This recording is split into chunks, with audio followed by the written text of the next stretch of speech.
আসসালামু আলাইকুম, কেমন আছেন সবাই? আশা করি সবাই ভালো আছেন। আলহামদুলিল্লাহ আমিও ভালো আছি।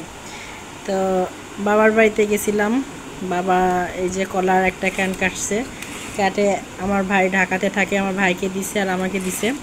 আমার ভাই আবার আমার বাড়ি হয়ে ঢাকাতে যাওয়ার সময় আমার ভাই আবার আমার কাছে একটা দিয়েছে। আমার ভাই মনে করছে যে আমাকে কলা দেয় নাই, তো আমার ভাইও আমাকে একটা রাখে গেছে। তো আলহামদুলিল্লাহ কলাগুলা পাকছে।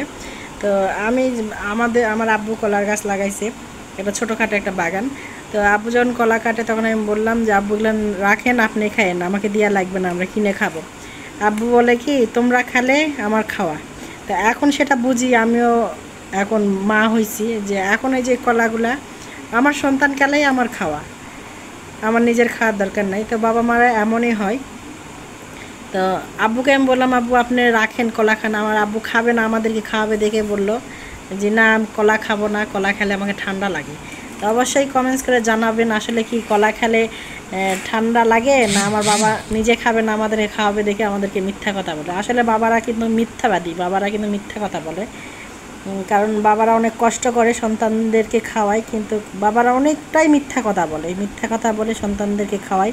জানি না কথাটা আমি ঠিক বললাম নাকি। যদি কেউ আমার সঙ্গে একমত হয়ে থাকে অবশ্যই কমেন্টস করে জানাবেন। এই কলাগুলো একসঙ্গে পাকছে, অতিরিক্ত গরম করতেছে এই জন্য একসঙ্গে পাকছে। তো আমার স্নেহামণি কলা খেতে অনেক পছন্দ করে, আর ও কলাটা অনেক খায়। স্নেহামণি, স্নেহা, তো স্নেহামণি দেখলে অনেক খুশি হয়ে যাবে। স্নেহামণি কলা অনেক পছন্দ করে, আমার স্নেহার বাবাও পছন্দ করে, আমার বড় মেয়ে। আর সত্যি কথা বলতে আমি কিন্তু কলা অতটা পছন্দ করি না, কেন জানি আমি কলা অতটা পছন্দই করি না, ভালো লাগে না। আর এগুলো কলা কিন্তু একদম মানিক কলা যেটা বলে সেই কলা এটা। তো আলহামদুলিল্লাহ